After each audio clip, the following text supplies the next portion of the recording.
Salam CBC FM radyo dinləyiciləri, efirdə Vətən uğrunda verilişidir. Sizinlə studiyada Azərbaycan Milli Elmlər Akademiyası, Mərkəzi Elmi Kitabxanası Qarabağ Müharibəsi Qəhrəmanları Fondunun rəhbəri, Vətən müharibəsinin şəhidi Polkovnik Babək Səmdlinin bacısı Röqsanə Səfərzadədir. Verilişimizin bugünkü qonaqları Azərbaycan Silahlı Qüvvələrinin polkovniki, Vətən müharibəsinin şəhidi 1-ci Ordu Korpusunun ideoloji iş və mənəvi psixoloji təminat üzrə komandir müavini, Zəfər ordeninə layiq görülmüş Babək Səmdlinin qardaşı, 1-ci Qarabağ müharibəsinin veteranı, polkovnik Müşfiq Mətləboğlu Səmirli və aprel döyüşlərinin qazisi, Vətən müharibəsinin qazisi polkovnik leytenant Etibar Camalovdur. Xoş gəlmisiniz əziz qonaqlar verilişimizə. Söhbətimizə şəhidimizin əskərləri önündə vətənpərvərlik şüarı ilə etdiyi çıxışla başlamaq istəyirəm. 30 ildir ki, biz o utancı yaşayırıq. Bir canımız mı var? Allah nə yazıbsa o da olacaq. Şərəfli yolu seçin, doğru yolu seçin. Bu üçündən biri gəlsin başınıza. Ya qalib olaq, ya qazi olaq, ya şəhid olaq. Başqa bir seçim heç bir Azərbaycan əskərində ola bilməz. İstərdik ki, zəfərimizdə payı olan əsas şəxslərdən biri olan, bizə qələbəni yaşatsa da, şəhadətə ucalan polkovnikin uşaqlıq illərindən, hərbi olan sevgisindən, Qara Harb Okulunda oxuduğu illərdən bu haqda danışasınız. Buyurun.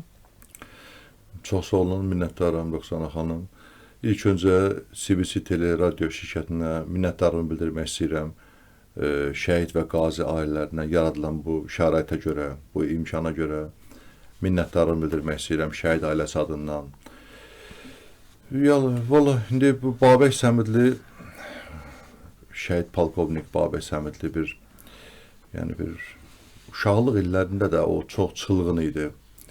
O uşaqlıq illərində də vətən sevgisi gözlərində baxanda bilinirdi. Yəni, mən özüm 1-ci Qarabağ müharibəsinin iştirakçısıyam və Qarabağa etdiyim səfərlərin birində xidmət etdiyim yerdən avtobusla ayrılanda qısa bir məsələni anladım. Arxadan yoldaşlarım deyir ki, bəs arxadan sənin qardaşın qışqa-qışqa gəlir. Mən arxaya baxdım, gördüm ki, Babəkdir, qardaşımdır. Sözün açığı bir əsəbləşdim. Sürücüyə dedim, avtobus saxla. Düşdüm aşağı, bunu biraz azladım ki, deməmişdim, gəlmə. Burada nə var ki, vətən yolunda xidmət gedirik. Dedi, qardaş, mənə danlama. Sən hər evə gələndə mən sənin silahından bir patron oğurlayırdım. İndi onları mən sənə vermək istəyirəm. Və o tapanca patronlarını mənə verdi, cibimə qoydu daha doğrusu. Dedi, əgər ki, əsir düşərsənsə, mənə əsir düşən qardaş lazım deyil. Özünü güllə ilə vur, öldür. Yəni, bu sözə mən bunu bir daha qucaqladım, dedim, narahat olma, əsir düşərəmsə, oldu. Özümü vuraram, əsir düşmərəm. Yəni, bu gənc Babəyin belə bir fikri, yəni qardaşına özünü öldür, əsir düşmə sözlərinə irəli gəlsə, biz görərik ki, Babək bu yola artıq o vaxtdan başlamışdı. Çətinliklərlə üzləşməsi və o öhdəsindən gəlsə də bəzi onun qrup yoldaşları öhdəsindən gələ bilməyib məktəbdən xaric olunmuşdular və bu vəziyyətdə ulu öndərimiz Heydər Əliyev həmin məktəbə ziyarətə gəlir, Türkiyə Respublikasının prezidenti ilə bir yerdə və orada heç kim cəsarət edə bilmədiyi halda Babək Səmidli qalxaraq söz istəyir və Ali Baş Komandana müraciət edir ki, Cənab Ali Baş Komandan bizim dostlarımızdan bəziləri aramızdan getmişdir. Xahiş edirəm, imkan varsa onları təhsillərində yaranmış çətinliklərini biz köməkləyərik, onları geri qaytarılsın. Ali Baş Komandan da Türkiyə Respublikasının prezidenti Süleyman Dəmirələ çörükür, deyir ki, bu məsələ öz həllini tapmalıdır. Bizə zabitlər vacibdir. Müharibə şəraitində biz yaşayırıq, bizim ölkəmiz. Və çox qəribədir ki, üstündən neçə illər keçir. 1999-cu ildə səhv eləmirəmsə, akademiyada artıq Babək Səmidli tağım komandiri vəzifəsində kursu düzür. Yəni, vəda məsələsidir. Yəni, bu 4-cü kursun buraxılış ilidir. Ulu öndər Heydər Əliyev biz hamımız bilirik ki, çox yüksək dərəcədə yaddaşa malik idi. Üstündən neçə illər keçməsinə baxmayaraq düşüb düzülmüş kursantların, müdavimlərin karobkalarının qabağından keçəndə qardaşımın Babək Səmidinin dayandığı karobkanın qarşısından keçir, sonra birdən dayanıb geri qayıdır. Geri qayıdır, gəlir dayanır Babək Səmidinin qarşısında, elə bu kəlməni deyir, mən səni hardan tanıyıram? O zaman da Babək Səmidli məruz ki, cənab Ali Baş Komandan, mən 1994-cü ildə Quru Qoşunları məktəbində sizə müraciət eləmişdim. Siz məni oradan tanıyırsınız. Belə. Ulu Öndər də deyir ki, o məsələ öz həlini tapdı mı? Demək, o məsələ də Ulu Öndərin yadındadır. Deyir, bəli, öz həlini tapdı. Minnəttarıq sizə. Orada Müdafiə Nazirinə üzünü dönərək Heydər Əliyev, Ulu Öndərimiz deyir ki, görürsən, göndərib, oxumağa göndərdiyimiz uşaqlar indi zabit kimi qarşımıza dayanıblar. Maşallah, əli ilə də 2-3 dəfə qardaşımın çiyninə vurur belə. Yəni, həyatı boyu 2 dəfə Ulu Öndərlə görüşmüş bir şəhidimizdir. Bu, bizim ailə üçün çox vacib idi. Çünki Babək Səmidlinin uşaqlıq illərindən, bizim evimizdə, ailəmizdə gedən söz-söhbətdən biz dövlətə, xalqa, millətə sadiq bir ruhda böyümüşük. Mən onu da sizə əlavə edeyim. Çünki Babək Səmidli bu 2-ci Qarabağ müharibəsində nətər deyirlər, dövlətinə, xalqına, millətinə, iqtidarına, Ali Baş Komandanına daim sadiqlik göstərmiş, gözlərində qorxu olmamış. Hətta çıxışların birində demişdi mənə ki, telefon danışlarında ki, mən cənab prezidentin yolunda Ali Baş Komandan İlham Əliyevə söz vermişik, nə qədər acımız da olsa biz hədəfə çatacağıq. Və o hədəf də Talış və Suqovuşan yaşayış məskənlərinin azad olunması ilə başa çatdı. Hörmətli hərbiçimiz, istərdik özünüz haqqında ətraflı danışasınız. Vətən müharibəsindəki döyüşlərdən sizi eşitmək istərdik. Buyurun, buyurun danışın. Çox sağ olun Roxana xanım. Bizim etibar Zamalov Yadigaroğlu, mənim haqqımda məlumatları verdiniz. Bizim uşaqlıq illərindən vətənə olan məhəbbətimiz bizi bu hərb yolunu seçmək üçün, vətənə olan məhəbbətimizdən biz bu zabit peşəsinə yiyələnmişdik. Xidmətimiz dövründə saydığınız vəzifələrdə xidmət etdik. Ən əsası bizə qürur verici his olan mən aprel döyüşlərini, bu günləri torpağımız, dövlətimiz, vətənimiz üçün haqqında danışdığınız mənim ən əziz silahdaşım, dostum Babək Səmidli haqqında danışmaq istəyərdim.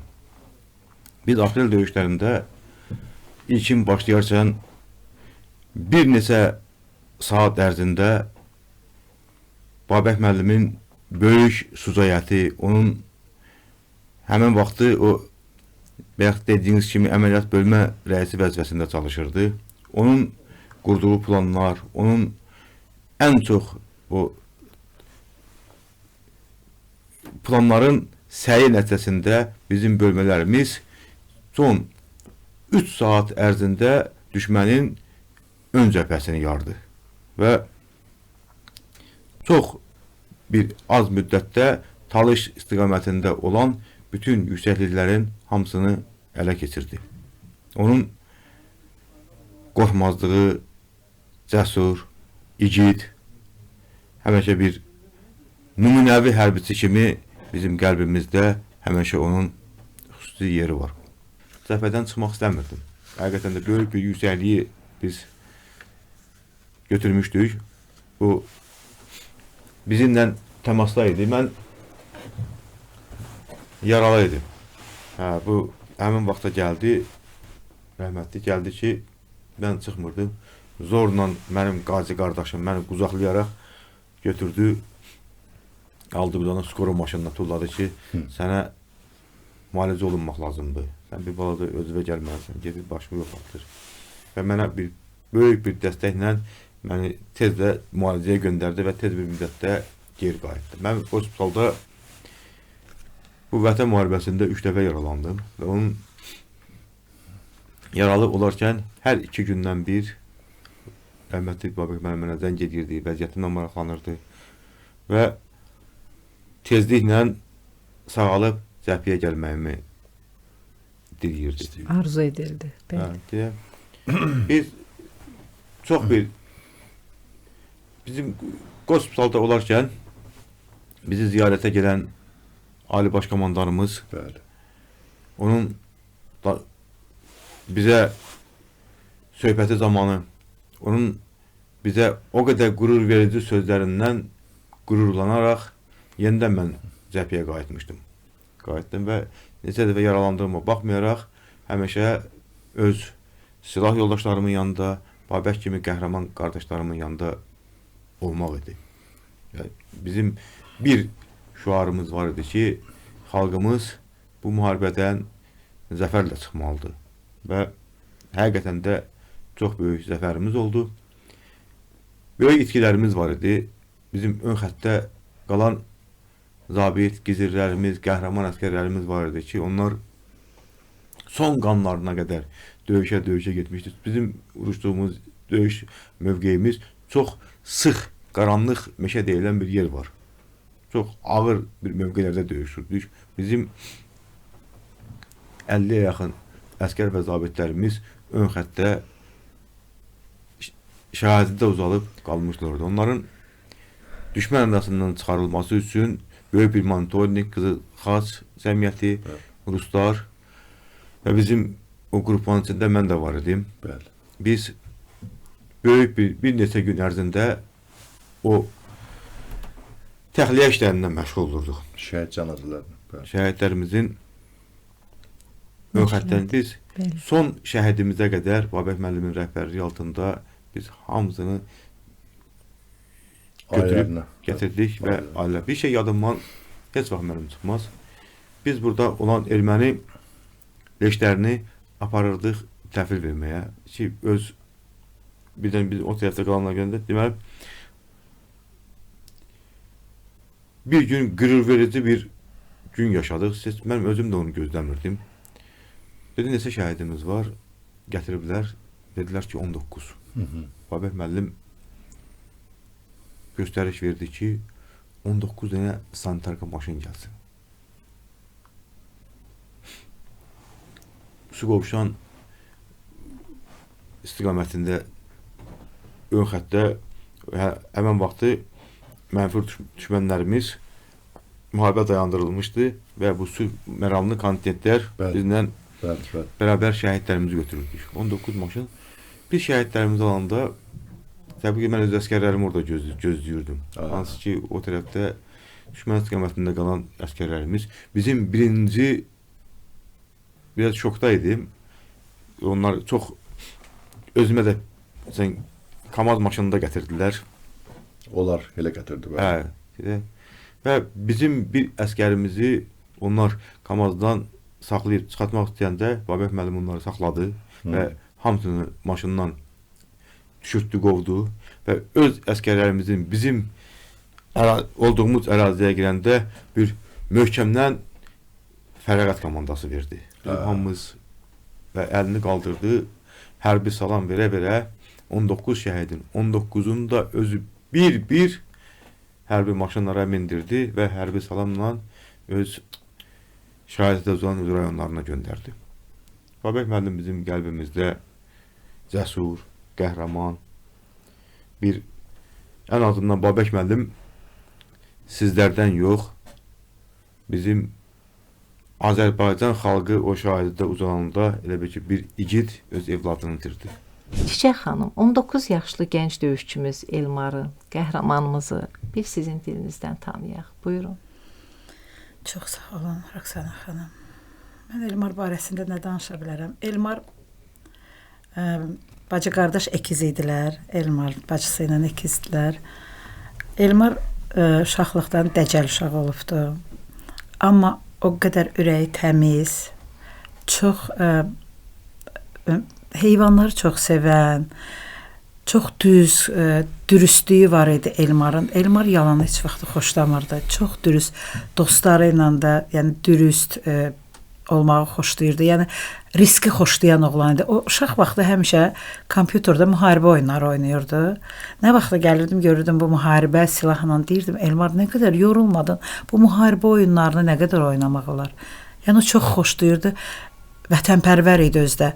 Hətta əsgərlikdə olanda bir qohumumuz onun yanına gedəndə o ona demişdi, biz bilmirdik. Şəhid olandan sonra həmin o ailə dostumuz bizə dedi ki, mən Elmarın yanına gedəndə Elmar demişdi ki, mən əsgərliyə Qarabağın xatirinə gəlmişəm ki, bir dənə vuruşmaq əmri verilsin, mən də gedim döyüşə. Yəni biz bunu bilmirdik. Şəhid olan o ailə dostumuz dedi ki, mən istəmədim deyim ki, biraz narahat olarsınız yəni, amma şəhid olandan sonra demişdi ki, Elmar yəni demişdi ki, Qarabağın şəninə gəlmişəm bura ki, döyüş əmri verilsin, mən də gedim qabağa. İdmanla məşğul olurdu, Kasikako karate növü ilə. Bütün demək olar ki, təltiflərinin hamısı birinci yer idi. Xoşlayırdı, nə bilim, idmanla məşğul idi. Rəsm çəkməyə, hələ birinci sinifdə oxuyandan onun adı kitablarda, İstedadlar Sorağında kitabında onun haqqında yazı dərc olunmuşdu. Növbəti qonağımız hərbiçi, siyasi ekspert, Vətən müharibəsinin iştirakçısı Elmar müəllimdir. Mən efirlərdə adətən özümdən danışmıram, çəkinirəm danışmağa. Çünki düşündüyüm kimi gələcəyimiz bu yol, görəcəyimiz bu işlər hələ də deyərdim ki, azdır. Çünki ətrafımızda düşmən çoxdur, amma maraqlı bir-iki məqam çatdıracağam. Sonra keçəcəm müharibə ilə bağlı əsas detalları deməyə. Yaxşı zabitlər mənim komandirim olub. Cənab Prezidentin Mehriban xanımla xüsusi günlərdə bu bölgələrə səfər etməsi, Qaraxanbəylidə o keçid yerinə ziyarət etmələri, Suqovuşanda o keçid yerlərini ziyarət edən, həmin o asfalt yolu, həmin o hücum istiqamətimizin yoludur Suqovuşanda. Yəni mən orada olmuşam, bilirəm. Yəni bu o deməkdir ki, dövlət də ona dəyər verir. Cənab Prezidentin bütün çıxışlarında hər dəfə qeyd edir ki, Azərbaycan ordusu və şəhidlərin hesabına bağlı. Bəli. Dəfələrlə bunu qeyd edir. Və bizim o şəhidlərin ruhu bilirsiniz nə şaddır. Çünki mən zabitəm, bunu sizin qardaşınız da daha çox hiss eləyirdi. İndi də hiss eləyir. Biz müəyyən bir müddət xəcalətlə yaşamışıq. Xarici ölkələrdə səfərlərdə olmuşuq, hərbi treyninqlərdə olmuşuq. Məsələn, xarici polkovniklərlə, generallarla biz təlimlərdə olmuşuq. Biz onlara Qarabağdan danışanda deyirdi ki, bizə maraqlı deyil sizin Qarabağ. Siz orada ermənilərlə nə edirsiniz, kim ki Xocaldan olub. Belə yanaşırdılar bizə. Və deyirdilər, siz uduzmusunuz, məsələn və s. Və yaxud Ohanyan çıxıb deyirdi ki, Azərbaycanın onurğasını elə sındırmışıq ki, yüzlü özünə gələ bilməyəcək. Bütün bu məsələlərdə bizim qürurumuza toxunmuşdular və Cənab Prezident ona görə də ki, biz öz qürurumuzu və milli köklərimizi bərpa edərək şəhidlərimizin qəhrəmanlığı hesabına bunu əldə etdik. Buna görə də bu məsələlər həmişə qalmaqdadır. Xalqımız şəhid ailəsinə olan hörmətin inkişafına aparır. Yəni görürsən artıq bir Almaz xanım, biz Cavidi tanıyarkən, onu araşdırarkən, onun məktəb illərində gülərüz, mehriban, əla qiymətlərlə oxuyan və hər kəsin sevilməsinə çevrildiyini müşahidə etdik. Və onun vətənə olan sevgisindən irəli gəlir ki, biz öyrəndik ki, o yuxusunda şəhidliyə ucalmışdı. Şəhidliyə ucalmasını yuxusunda görmüşdü. İstərdik bu haqda biraz sizinlə söhbət edək. Buyurun. Öncə sizə təşəkkür edirəm dəvətinizə görə. Allah razı olsun ki, çox sağ olun ki, şəhidlərimizi yaşadırsınız. Artıq 2 il, 7 aydır şəhidlərimiz var və unutmursunuz və sizin kanalın rəhbərliyinə siz özdə bir şəhid bacısı olaraq sizə də təşəkkür edirəm. Çox sağ olun. Allah razı olsun dəvətinizə görə.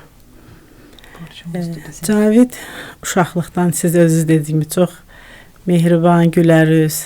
Mən hər zaman Caviddən danışanda istərsiniz üzümdə gülüş, təbəssüm oyanır. Niyə? Çünki onu gözümün önündən keçirdirəm ki, o həqiqətən də çox pozitiv danışıb, gülən uşaq olub, şən uşaq olub. eyni zamanda da zəhmətkeş uşaq olub. Yəni vətənə sevgi də bu uşaqlarda buradan irəli gəlir ki, həm əziyyət çəkiblər, necə deyim sizə, siz daha gözəl başa düşürsünüz məni və vətənini, millətini sevən uşaqlar olublar. Cavid 2015-ci ildə hərbi xidmətə getmişdi. Biz onda düzdür, müharibə şəraitində idi zaten, amma dayanmışdı da bildiyimiz qədərilə. Ateşkəs dayandırılmışdı və müharibə falan yəni yox idi da. O zaman Cavid bir kitabçada qeyd eləmişdi, indiyə qədər o yer yazması durur. O zaman 18 yaşı var idi. O yazmışdı orada ki, mən əskər gedirəm, ancaq mən şəhid olacam. Yəni 18 yaşında bu insanın, bu uşağın arzusu idi ki, şəhid olsun vətən üçün, canından keçsin. Əvvəla sizi salamlayıram. Çox sağ olun ki, belə bir veriliş təşkil edirsiniz. Şəhidlərə Allah rəhmət eləsin. Şəhidlərimizin yaxınlarının, valideynlərin, övladlarını unutmursunuz.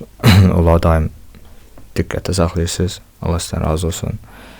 Bizə dəvət edildiyiniz üçün çox sağ olun.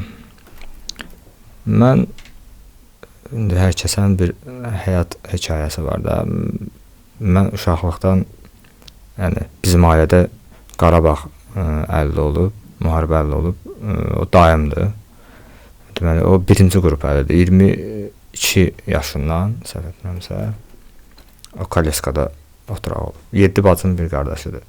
Yəni, mən evin tək oğluyam, amma yəni, xalam oğlanlar da var da. Yəni, biz daim bir ailə kimi böyümüşük və həmişə də həm bizim ağsaqqalımız da daimimiz, həm də o bizim üçün bir, necə deyim, biz onun yolunu getməyə çalışmışıq da, yəni daim çalışmışıq, onun kimi bir şəxsiyyət kimi yetişək. Yəni, bu müharibə də mənim üçün həm bir qisasdır. Biz daim dediyim kimi ailədə düşmənə nifrət hissi ilə böyümüşük. Bəli. Bu da ki, bir vətən üçün bir borcumuz idi. İndi bizim də qismətimizə bu yazılmışdı. Bacardığımızı elədik, əlimizdən gələni elədik. Allah şəhidlərimizə rəhmət eləsin. Məkanları cənnət olsun. Bilmək istərdik bilək, İlahi xanım. Şəhnin necə evladı idi? Şəhnin çox fərqli evladı idi, çox. İndi oturub fikirləşirəm, görürəm Allah Taala bilmiş o məqamı yüksək olacaq, onu çox fərqli seçmişdi. Onun elə birinci fərqliyi bunda idi ki, səhər duran kimi həmişə gəlib gözümdən öpərdi. Bu uşaqlarım da yaxşıdır, ancaq o çox fərqli idi. Gözümdən öpərdi, işə gedərdi, işdən gələndə usta adam idi. O tikindini xoşlayırdı, ev tikərdi, bəzi naxış vurardı evlərə. O həmişə işdən gələndə bir konfet cibində olardı, fərqliyi bundadır. Mən onu şalvarını təmizləyəndə deyərdim Şəhnin, gündə bir konfet cibində var, mənə deyərdi, onu mən sən üçün gətirirəm. Ev yiyəsi, ağız şirinli gətirir, mən onu onların yanında götürə bilmirəm, bunu gizlin götürüb sənə gətirirəm.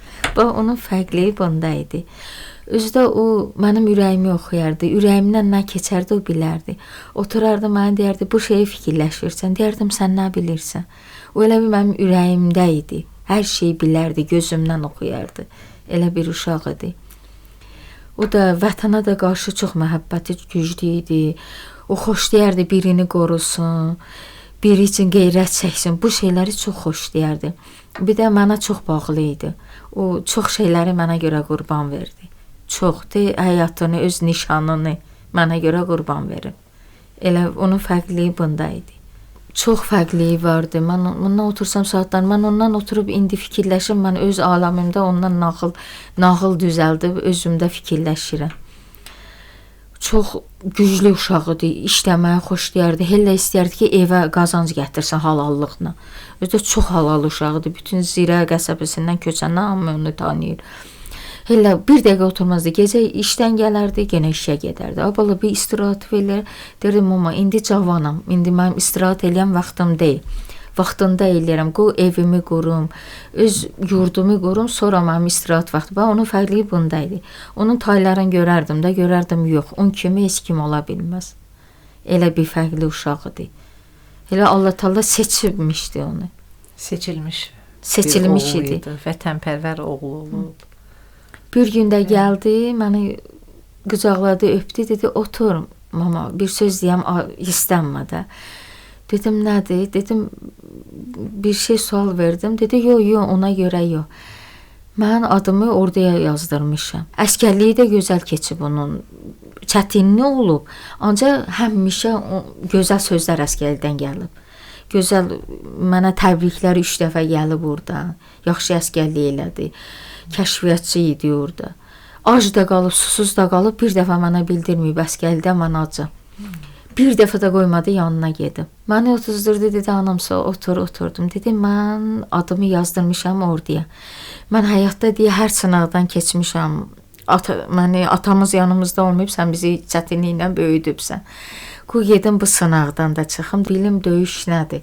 Mən həyatda aclığı da, susuzluğu da, çətinliyi də görmüşəm. Qoy bunu da görüm. Mən də ona dedim ki, qismət mənim balam, Allah səni hər yerdə qorusa qoruyar, istəsə hər yerdə əlimdən ala bilər səni. Get. Dedi, mən gedəcəyəm ora, ancaq mən dedi, həyatda elə eləyəcəyəm, sən yolda gələndə səni barmaqla görsəsinlər. Şəhninin anası gəlir. Axırıncı günü idi, onun şəhid olan günü. Səhər-səhər mənə zəng elədi. Gördüm, onu həmişə belə bığ saxlayardı, bığı uzadıb buraca. Dedim, Şəhnin, nə gözəl, Koroğluya oxşayırsan, Koroğlunun bığına oxşayır. Dedi, 21-ci əsrin, bugün sən 21-ci əsrin Koroğlu anası olacaqsan. İndi çoxu elə mən, hər yerdə məni Koroğlu anası çağırırlar. Dedi, sən onsuz bugün Koroğlu anası olacaqsan. Dedim, elə söhbət eləmə, mən səni gözləyirəm, evə gəl. Dedi, anam, ya qismət, sən məni gözləmə. Mənim şəhid olacağam. Ancaq bir xahişim var. Qışqıra-qışqıra ağlamayasan. Xanım xatın ağlayasan. Bunu da mənə axırıncı günü dedi. Bir də axırıncı günü dostuna zəng eləyib deyib ki, mamaya demədim ağlaya.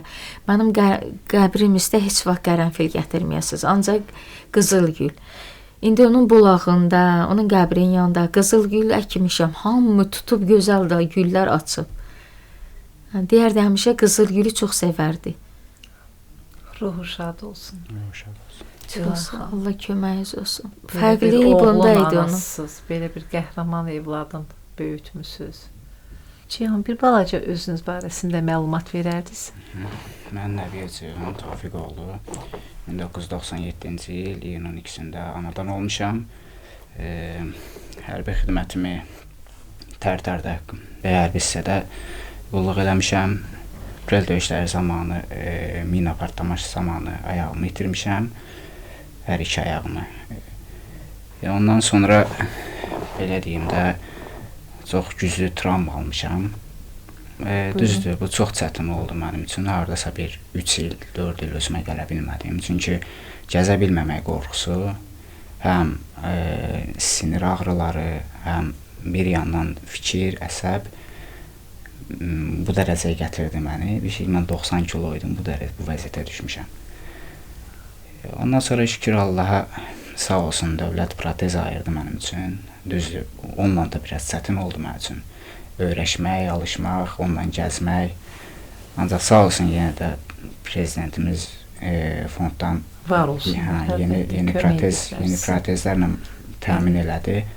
İndi onun sayəsində rahat gəzirəm. Düzdür, çətin olsa da rahat gəzirəm. Yəni, bu qədər. Allah köməyiniz olsun. Verilişimizin bugünkü qonaqları Azərbaycan ordusunun əskəri, Vətən müharibəsinin şəhidi Cavid Həsənovun anası Mirvari Həsənova və Vətən müharibəsinin iştirakçısı Yusif Abdullayevdir. Cavid Mikailoğlu Həsənov 1993-cü il martın 6-sında Bakı şəhərində anadan olub. İlk orta təhsilini 214 nömrəli tam orta məktəbdə, daha sonra isə fizika, riyaziyyat və informatika təmayüllü liseydə davam etdirmişdi. Ali təhsilini Azərbaycan Dövlət Neft Akademiyasında almışdı. Hərbi xidmət bitirdikdən sonra bir neçə şirkətlərdə, müxtəlif vəzifələrdə çalışmışdır. Cavid ingilis və rus dillərində sərbəst danışırdı. İkinci Qarabağ müharibəsi zamanı Xocavəndin azadlığı uğrunda gedən döyüşlərdə iştirak etmişdi. Oktyabrın 20-sində Hadrut döyüşlərində şəhadətə ucalmışdı. İkinci Fəxri Xiyabanında dəfn olunub. Vətən uğrunda Xocavəndin azad olunmasına görə medalları ilə təltif edilmişdir. Yaddaşlarda təbəssümü ilə yadda qalan Cavidin anası Mirvari xanım. İstərdik Cavid haqqında danışasınız bizə. Buyurun. Xoş gördük əziz dinləyicilər. Bəli, Cavid gülən şəhid kimi yadlarda qaldı. Cavidin xisləti, xasiyyəti ilə idi. Cavid bizim ailənin qürur mənbəyidir, qürurumuzdur, həsrətimizdir. Cavidlə fəxr edirəm. Fəxr edirəm ona görə ki, o qorxmadan, qəhrəmancasına döyüşlərə qatıldı, müharibəyə qatıldı könüllü olaraq. Və axıra kimi qəhrəmancasına Xocavənd uğrunda gedən döyüşlərdə şəhid oldu. Cavid xeyirxah, qorxmaz, yoldaşlarına yardımsevər, ailəsinə bağlı, dostlarına bağlı, vətənini sevən bir övladdır. Mən Cavid haqqında keçmişdə danışmıram elə. Yanımdadır Cavid. Ürəyimdədir Cavid. Yəni Cavid sıralarımızdadır. Oğul vətən üçün doğulur. Oğul vətən üçün doğulur. Cavid də bu vətən oğullarından biridir. Allah şəhidlərimizin ruhunu şad eləsin, məqamları âli olsun. Qazilərimizə can sağlığı versin ki, qazilərimiz şəhidlərimizin şahididirlər. Onları haqqında gələcəkdə filmlər çəkiləndə, kitablar yazılanda o qazilərin sözləri əsasında yazılacaqdır, bəli. Yəni onlar görüblər o həyatı, o 44 günlük əziyyəti, zəfərimizi. Nə deyə bilərəm? Cavid mənim vətənimdir. Vətənimiz sağ olsun. Azərbaycanımız sağ olsun. Şükürlər olsun ki, biz anaların, həyata gətirdiyimiz oğulların bu Azərbaycanın bütövləşməsində bizim də bir rolumuz oldu. Dövlətimiz sağ olsun. Ali Baş Komandanımız sağ olsun. Allah hərbiçilərimizi qorusun. Amin. Torpaqlarımızı bundan sonra qorumaq daha çətindir. Qalib gəlmək qorumaqdan daha asandır. Biz qalib bir xalqıq. Ümidvaram ki, bu gənc nəslimizlə şəhidlərimizin ruhunu şad edərək dövlətimizi, torpaqlarımızı daima qoruyacaqdır. Bizi izləyən hər kəs salamlayıram. Mən Abdullayev Yusif Çingizoğlu 2019 iyul çağırışında hərbi xidmətə yollandım. 2021-in iyulun xidmətimi başa çatdırdım. Özüm haqqında çox danışmaq istəmirəm. Şəhidlərimiz haqqında danışmaq istəyirəm. Bəzi məsələlərə qısa cavab vermək istəyirəm. Şəhid Qasımov Şöhrət haqqında danışmaq istəyirəm. Mənim tibb xidmət rəisimdir. Mən Mingəçevirdə Ensailə hərbi hissədə xidmətdə olmuşam. Suqovuşan istiqamətində şəhid olubdu. O canlı bir qəhrəmandır. Mən qısa şəkildə sadəcə danışmaq istəyirəm onun haqqında. O tibbi veriyanın üzərində olarkən düşmən mühasirəsinə düşüb və özünün belə xəbəri olmadan özünə məxsus tapancadan erməni tankına güllə atıb və qəhrəmancasına şəhid olub. Şəhidlik elə bir zirvədir ki, heç bir istənilən bir insana qismət ola bilməz. Bu ad özü müqəddəslikdir. Bu özü bir ləyaqətdir, özü bir şərəfdir. Biz bütün şəhidlər qarşısında, yoldaşım İlkin Əhədzadə başda olmaqla hamının ruhu qarşısında baş əyirik. Biz onlara canımızla, qanımızla borcluyuq. Şəhidlər ölümün üzünə dik baxaraq, kəlmə-i şəhadatını özlərinə pıçıldayaraq, qəhrəmancasına ölümün önünə gedən bir oğullar oldu. Şəhidlik hər bir kəsə nəsib olan bir şey deyil. Onlar buna layiq görüldülər. Hamının ruhu şad olsun. Bu günləri bizim Şuşamızda dalğalanan üçrəngli bayrağımızda biz onların ruhunu görürük. Şuşa minarələrində, məscidlərində səslənən əzan səsində biz şəhidlərin səsini duyuruq. Biz yaşamalıyıq ki, onları yaşadaq, onların yadigarlarını var edək. Doğrudur. İlkin özü nümunəvi bir zabit olub. Mən onu tanıyandan mən deyərəm ki, o səngər zabiti olub. Daim xidməti səngərlərdə olub. Çətinliklər içərisində. Mən də onunla bərabər demək olar Azərbaycanın bütün bölgələrini qarış-qarış gəzmişik, dolanmışıq. Çox çətinliklərimiz olub. Amma heç biri gözümüzə görünməyib. Özü çox vətənpərvər idi. Anası həmişə onun körpəliyindən danışır. Deyirdi, körpə olanda, balaca yaşlarında çox zəif bir oğlan idi. Mən heç inanmazdım ki, mənim evladım, mənim balam gedib bu cür vətəninə layiq olacaq, bu cür zabit olacaq və şəhidliyə ucalacaq. Allahdan bütün şəhid analarına da səbir diləyirəm, Amin, atalarına səbir diləyirəm. Evladlarını Allah qorusun. Amin. Ruhu qarşısında baş əyirik. Onlar şirin canlarını qurban verdilər ki, Azərbaycanımız yaşasın. İndiki gənclərə də tövsiyə edirəm ki, onlar da Azərbaycan bayrağını, dövlətini şəhidlər kimi uca tutsunlar. Sevsinlər, hörmət bəsləsinlər. İndiki gənclərə tövsiyəm budur. Növbəti qonağımızı təqdim etmək istəyirəm. İsmailzadə Abdul aprelin 11-də 1993-cü ildə Bakı şəhərində doğulub. Füzulinin, Xocavəndin, Cəbrayılın uğrunda gedən döyüşlərdə iştirak etmişdir. Laçının azad olunmasına görə Vətən müharibəsi iştirakçısı medalları ilə təltif edilmişdir. İstərdik sizi Abdul yaxından tanıyaq. Buyurun, özünüz haqqında özünüzü təqdim edin, zəhmət olmasa. Buyurun. Mən İsmailzadə Abdul Rüstəmoğlu. İlk öncə mən şəhidlərimiz qarşısında baş əyirəm, şəhid ailələrimizin qarşısında baş əyirəm. Qazilərimizə Allahdan şəfa diləyirəm. Onlar olmasaydı biz bugün hamımız sərbəst belə deyim də öz həyatımızı yaşaya bilməzdik.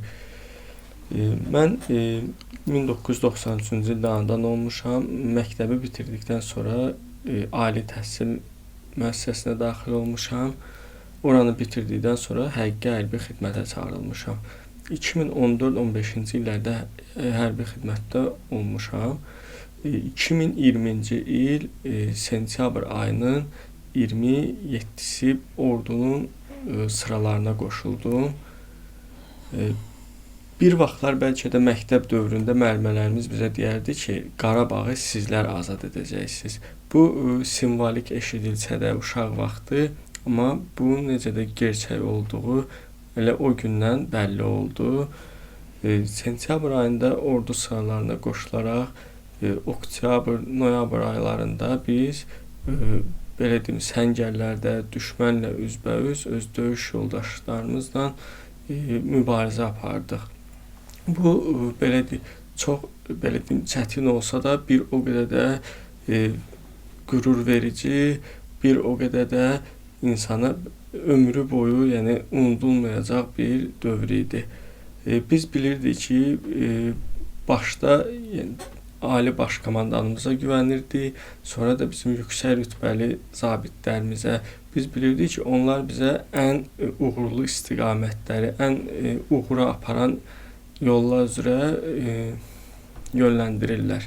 Bu 2020-ci ildə biz öz alnımızın ləkəsini belə deyək təmizlədik. İndi biz onlarla harda rastlaşsaq belə 2023-cü ildə də antiterror əməliyyatlarından sonra tam, yəni belə deyək, Qarabağımız azad olunub və biz ümid edirəm ki, onlara layiqli cavabını vermişik. Biz onlardan fərqli olaraq humanistcəsinə, yəni körpələrə, uşaqlara, qadınlara amansızlıq etmədən öz torpaqlarımızı qaytarmışıq. Gəldiyiniz üçün, dəvətimizi qəbul edib gəldiyiniz üçün sizlərə minnətdarlıq edirik. 44 günlük qəhrəmanlıq savaşımız tarix boyu şanlı qürur mənbəyimiz olaraq qalacaq. Allahdan şəhidlərimizə rəhmət diləyirik, qazilərimizə can sağlığı arzu edirik. Sizlər gəldiyiniz üçün sizlərə minnətdarlığımızı bildiririk. Bu günlük bu qədər. CBC FM radio dinləyiciləri, inşallah gələcək verilişlərdə görüşərik. Sağ olun.